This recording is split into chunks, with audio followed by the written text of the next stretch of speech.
Good afternoon, everyone, or good morning if you're further west. I'm Jane Wall, Director of Business Development and Membership Services here at BIA. Welcome to our BIA member webinar on the scale-up of continuous chromatography, led by Dr. Peter Levinson of Pole Life Sciences and Dr. Mark Brower of Merck. Continuous bioprocessing for biologics manufacturing is being adopted in the biopharmaceutical industry by big players such as Merck. Pole Life Sciences has partnered with Merck to help bring this innovative technology platform to fruition. So we're fortunate to have these two key players here today to tell us more. Just a couple of things I need to mention before we start. For your information, everyone is muted to reduce background noise. We'll take questions and answers at the end. Please use the question box in your control panel and state who the question is for. This webinar will also be recorded and uploaded onto our YouTube channel, and that should be up there tomorrow for you to send on to colleagues. So I'm going to hand straight over to Peter Levinson from Pole Life Sciences now. Over to you, Peter. Thank you very much, Jane. So good afternoon to everybody, and I also echo to those who are west of us, good morning. So I'll give you a brief overview and an update on how we see continuous bioprocessing and how it has evolved over recent years, and then allow Mark to give a much more in-depth presentation on scale-up of continuous multi-column chromatography. So I'll talk about some of the core technologies that we have developed and worked on to enable continuous bioprocessing, how unit operations can be integrated to go from batch to continuous, and then talk about the scale-up of the various platforms that are available to us.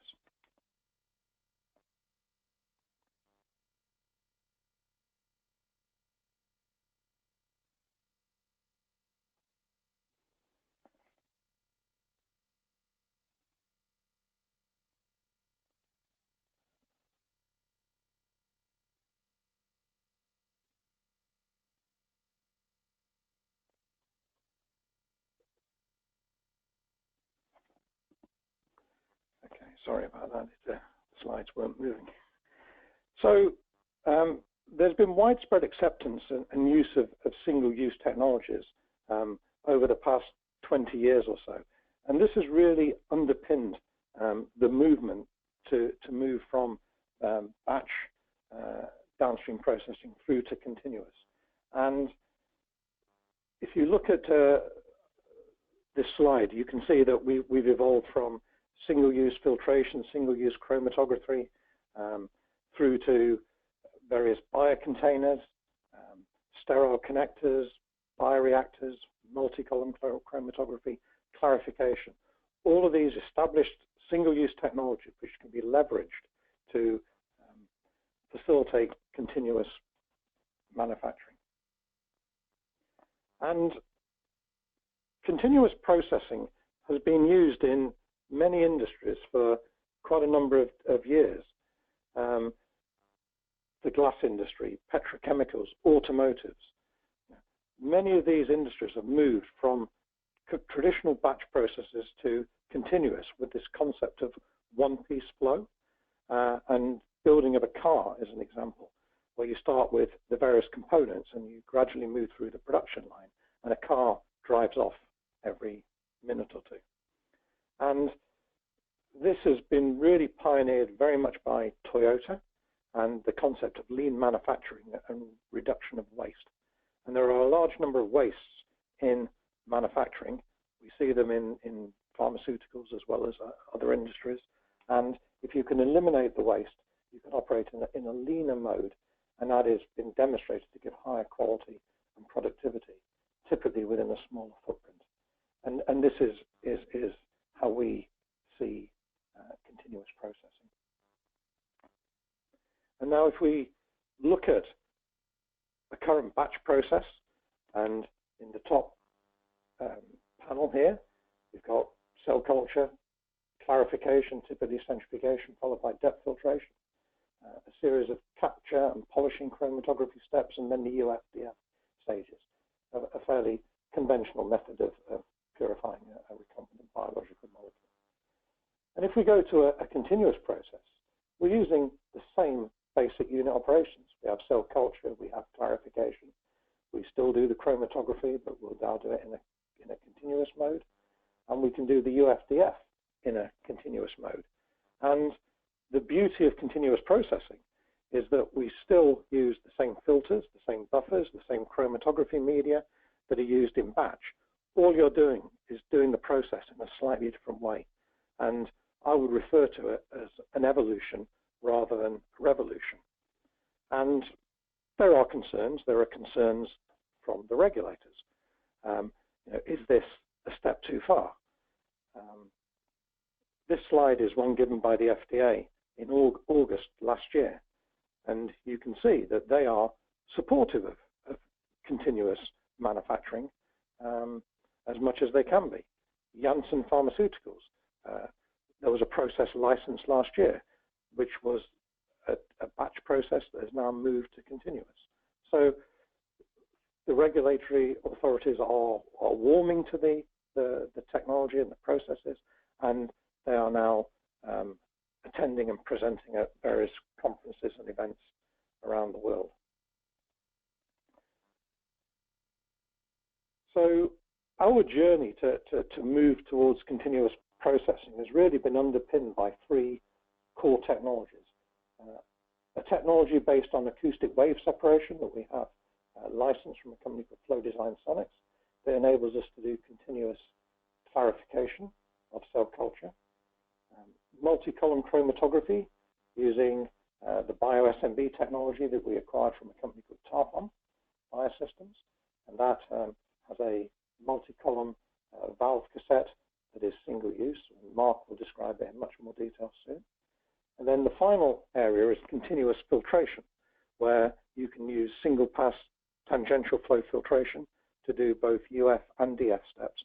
And again, we have exclusive licenses for that, practicing that technology from a company called SPF Innovations.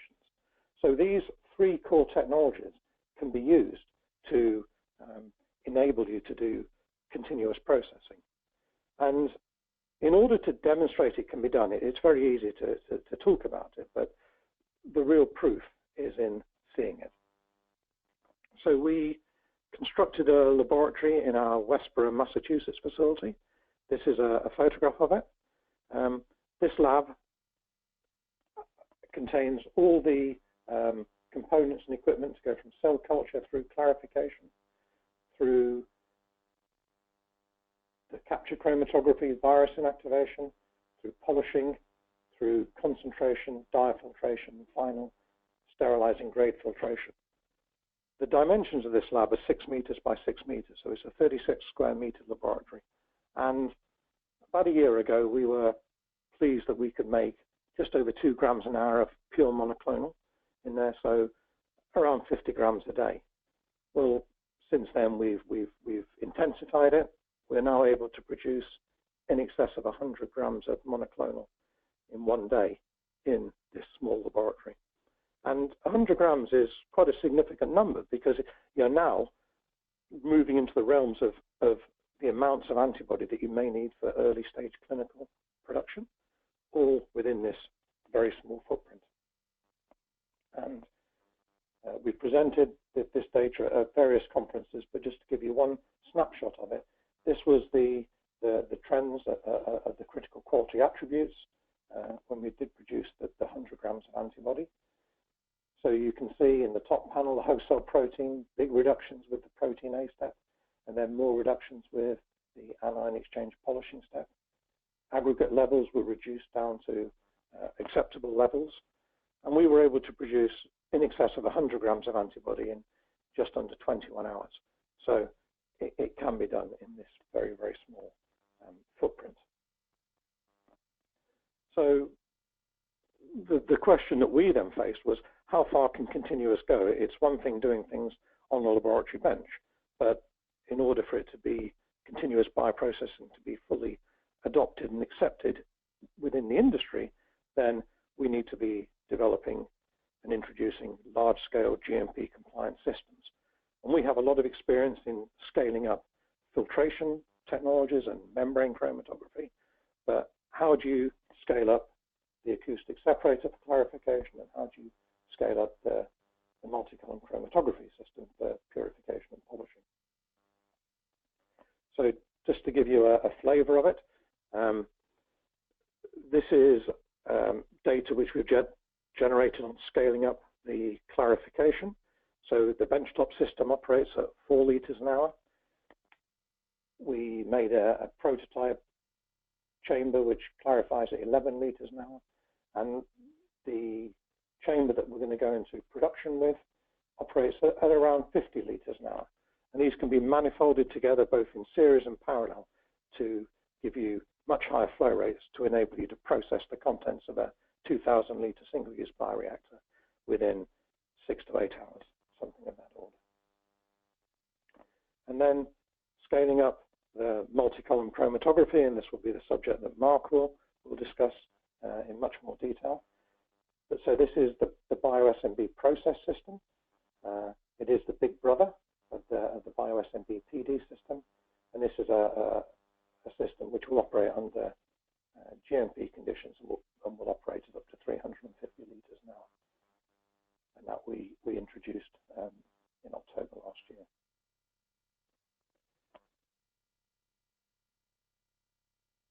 We're also in the very final stages of development of a continuous virus inactivation skid.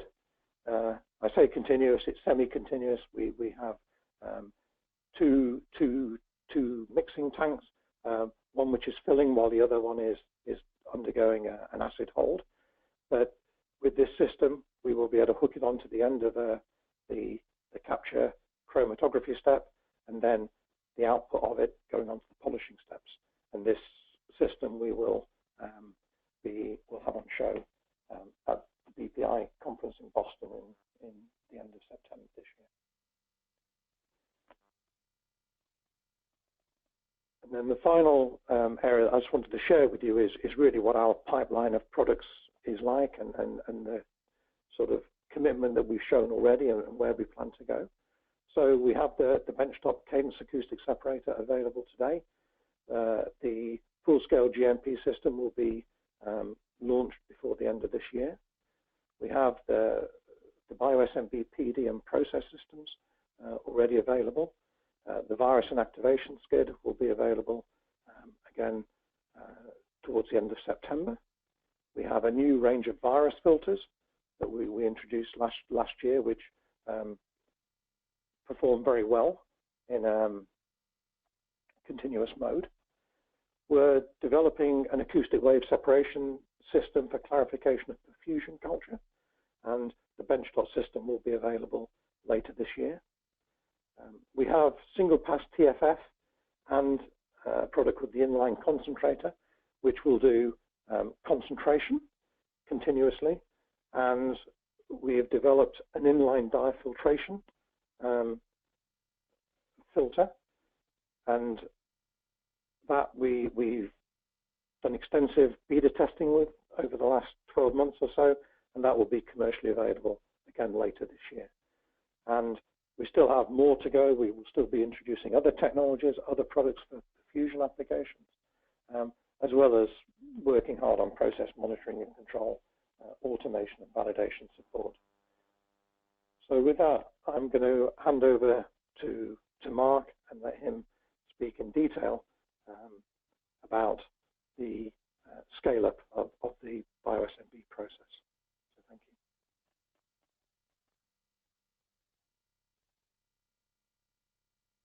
Great. Thank you very much, Peter. I'd like to just start by thanking you for giving a good introduction of why the industry is moving towards continuous processing and an introduction to the tools that the industry will need going forward to enable those continuous processes.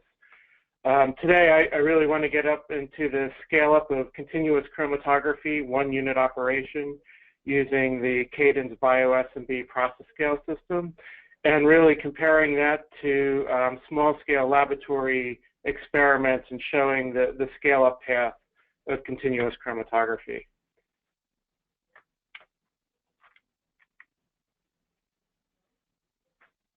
So I don't want to take for granted that everybody knows how continuous chromatography works. There's multiple different systems out there that can do multi-column chromatography. What I'll be focusing on today is the BioSMB product from Paul. And what you can see is that what multi-column chromatography enables is loading your feed material continuously to one or more columns, and then taking that material from the first column set and loading it onto a second. So what this really gives you is flexibility of loading material to maximize the dynamic binding capacity of the process. This system would then allow you to do the other chromatographic steps, wash 1, wash 2, wash 3, elution, CIP, regeneration, offline of the loading on other columns connected.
Hello everyone, we are aware that we seem to have lost Mark with regard to sound, so we're just trying to sort that out with him.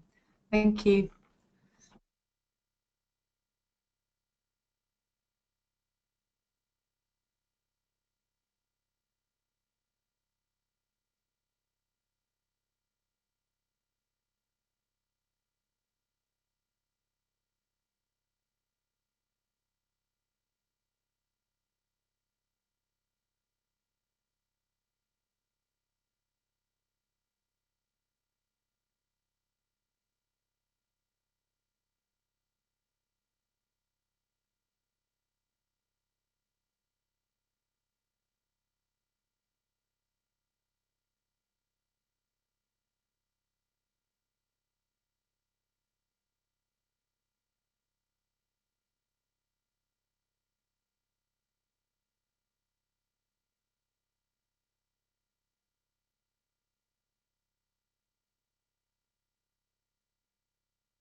Hi everyone. Yeah, Mark is just trying to reconnect. We seem to have just lost the connection temporarily. Just bear with us a minute. I'm back. I'm sorry. Hello. I apologize for losing connection there. Can you hear me now? Yes, we can hear you. We can hear you. Go ahead, Mark. Okay, great. I apologize for the absence there. So I just wanted to give a sense of Merck's historical perspective of scale-up of multi-column chromatography. We started with baseline experiments operating with frozen feed material coming from 2-liter bottles using typically high trap columns and giving small amounts of flow through in the 50 mils per elution type range. We then started doing scale up. We scaled up about 10x, and here we used 100 to 200 liter fed batch processes to show multi-column chromatography. But even in these instances, we would only scale up to 2.5 centimeter columns, which is really hard to say mimics process scale. And then we wandered into the perfusion space with 10-liter bioreactors, which actually required us to scale back down in terms of column size and diameter down to the 5 to 10 milliliter scale. So to bring these continuous type processes into the industry, we really need to show the GMP aspect and scale up to even larger column diameters. And that's really the focus of this talk, where we would process 500 liters or even higher of fed batch material through the Protein A process using 15, 20, or 30 centimeter columns and giving significant amounts of Protein A eluate to take forward into the process.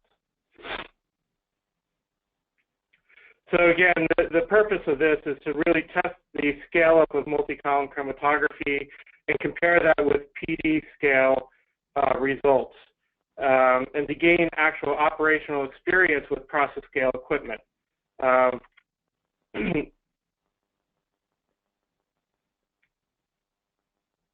So here's a picture of the GMP BioSMB skid. This is a modular system with 4 components. There's 2 electrical components in the back, one with the power and one with the logic, with the controller. And then there's 2 in the front. One is the pump module, shown on the left hand here, with the 7 different pump heads and pressure sensors, as well as the valve block shown on the right-hand side. And again, I don't know where I got cut off, but the valve block directs the flows that are written into the method. So what this does is it directs the flows, and you have the sensor banks on the right-hand side. The skid can operate up to 350 liters per hour, and really the goal here is to size this unit to process a 2,000-liter bioreactor in a shift. So this unit can house up to 8 columns and process up to 7 different fluid streams on the left-hand side with 5 different outlets, including 4 UVs, 4 pH, and 4 conductivity sensors.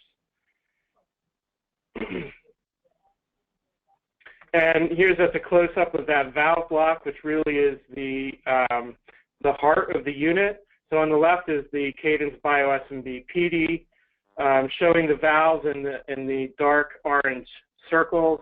Those valves will open and close to direct flows to the correct column throughout the process. And you can see that the max flow rate in this system is 12 liters per hour.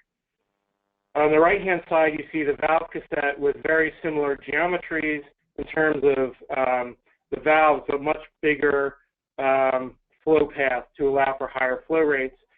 Here, the system can accommodate 8 columns with a max flow rate of 350 liters per hour. And again, it has a very similar basic valve technology and construction, same materials of construction. So to characterize the process, we did this in terms of 2 different methods. The first is a very standard PD way of doing it, where we did breakthrough curves on small diameter columns offline of the BioSMB. By conducting these breakthrough experiments at different linear velocities, we can back calculate the maximal static binding capacity of the adsorbent, which was approximately 56 grams per liter, and the mass transfer coefficient, KOLA, which in this case is approximately 390 per hour. And this was done on Canica CanCap protein A media. We then did experiments on the actual BioSMB, where we ran, again, at 2 different flow rates at different loading capacities. Here we're showing the capture efficiency on those columns as a function of the load capacity applied to them. So using model equations, we were able to very closely match our predictions, our experimental results with a prediction. And you can see that the calculated Qmax from these experiments at 57 grams per liter and the calculated mass transfer coefficient at 360 per hour are very similar to those conducted with the offline experiments, and a maximum of 8% difference in those 2 parameters. From there, we're able to determine the loading capacity that we can operate the BioSMB along this operational curve that's shown in blue that was constructed from the 2 previous experiments. And really, you only need to go forward with one type of those experiments, either BioSMB or offline experiments, whichever you're more comfortable with. But as you can see, they're both lead to a very similar operational curve. And where the point is indicated in the middle of the graph, that is where we operated both the scale up and scale down for the following experiment. What I'm showing here is method construction. You're able to very easily write a method on the BioSMB where each different section of the chromatographic process gets its own line. You get to specify column volumes for the wash and the load, the linear velocities or flow rates for the step, and specify which outlet that stream would be going to. And then this method is then transferred into the BioSMB, and the valve instructions are conducted automatically. So between the 2 scales, we went from 4 mils per minute to 37 liters per hour. The column dimensions were scaled up 150 times from 5 milliliters to 3.9 liter columns. But the important characteristics were held constant. The resonance time, 3 minutes and 4 seconds, and the column height at 5 centimeters. The operational binding capacity was also held constant between the 2 scales at 46.5 grams per liter. With this method, we processed 400 liters of feed over 13 cycles in 11 hours in the BioSMB process scale system. And here are the results. So in the upper left-hand corner, I'm showing the HCP profiles in the protein A pools. And as you can see, that's very consistent from the first cycle all the way to the 13th.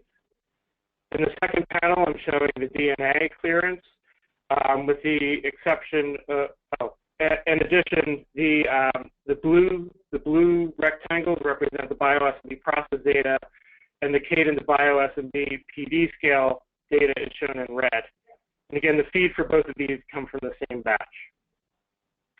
So in the second panel, DNA, you can show that the DNA is also very comparable between the 2 systems across the cycles. There does seem to be one outlier in this data of the BioSMB process scale in cycle 6. So we're still investigating the source of that, but it could just be assay variation. And then if we look at aggregates between the 13 cycles, they're also held very constant between the process and the PD scale. Shown in the upper right-hand panel is the UV absorbance of all those 13 cycles overlaid. And you can see very consistent UV profiles of the protein A LUS.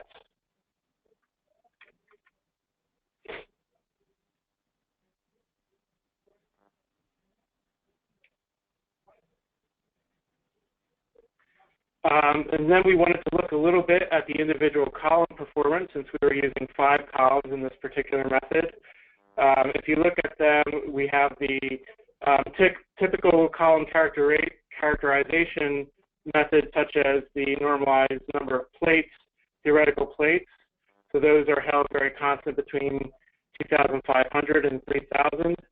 Asymmetries between about 1 and 1.3. and very consistent delta P across the columns.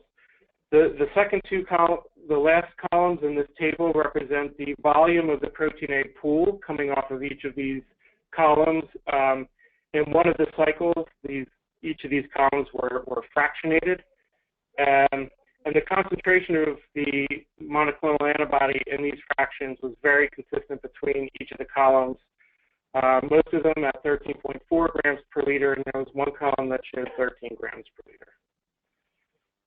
Again, each of these product pools for the different columns were tested for ATP, DNA, and residual protein A, and they showed very similar values for all those parameters.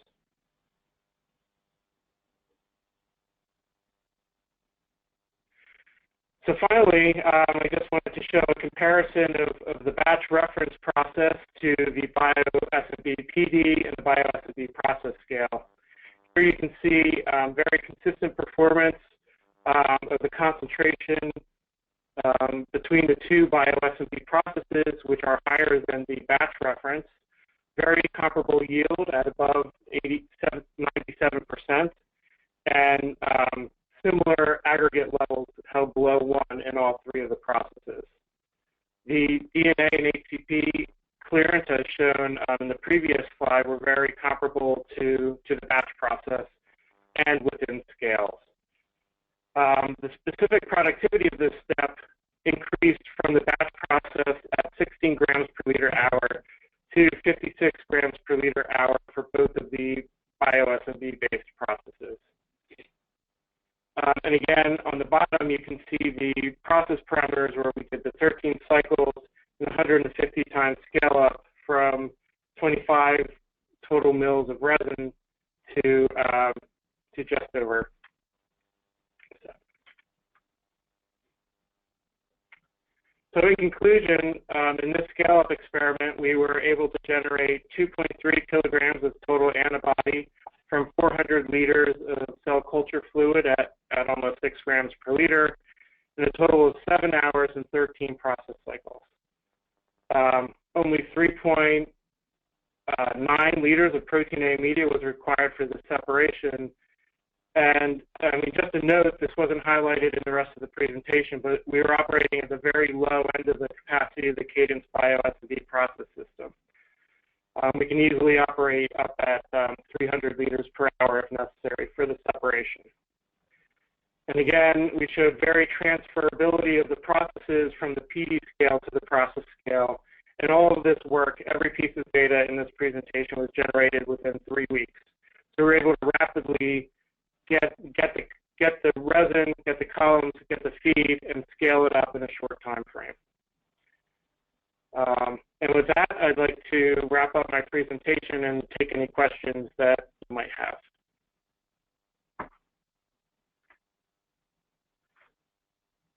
Hello, everybody, and thank you very much, Peter and Mark, for a really interesting and detailed presentation there. We'll now take questions that people have got. If you want to write in the control box in the right.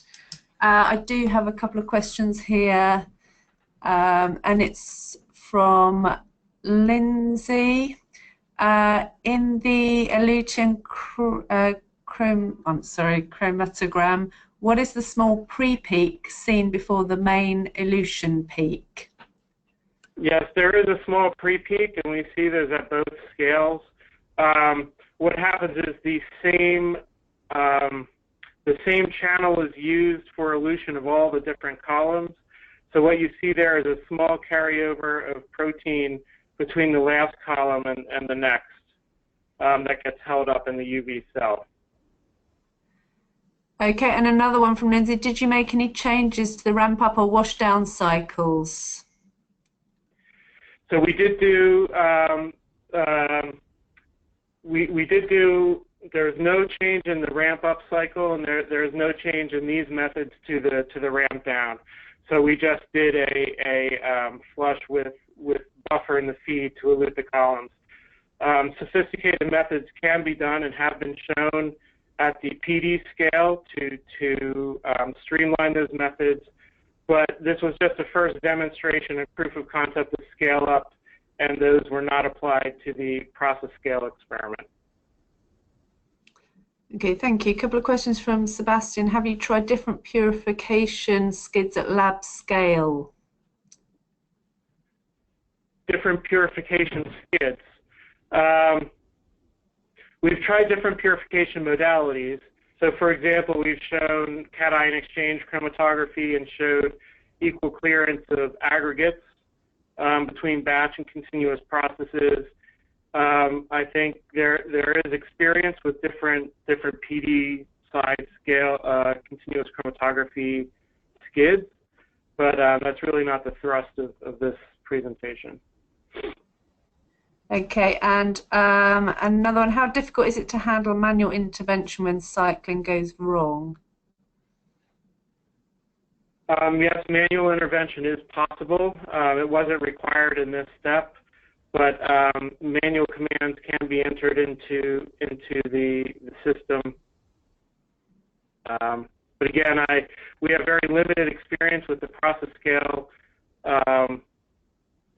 BioSMB in terms of manual interventions, as we did not need to use them. Okay, thank you. I cannot see any more questions at the moment. I'm sure that if you had any more questions for the presenters after this, we could pass them on, but I think I'll close that section now. Apologies for some of the connectivity issues in the second half there, the challenges of transatlantic webinars.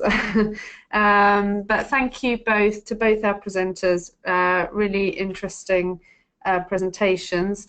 Just a couple of slides from us. If you're not already a member of the BIA, please contact me for further details. We advocate on behalf of the biotechnology sector in the UK, and our members also benefit from discounts to key UK and overseas events and significant savings on laboratory equipment.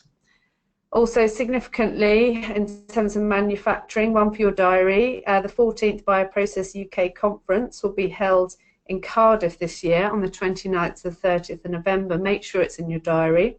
This year the title is Bioprocessing, Delivering Innovation to Patients, and the PAC programme includes a dedicated workshop on purification of next generation medicines. Please see our website for further details, or let us know if you'd like us to send them to you. So that's it from us today. Thank you very much for tuning in.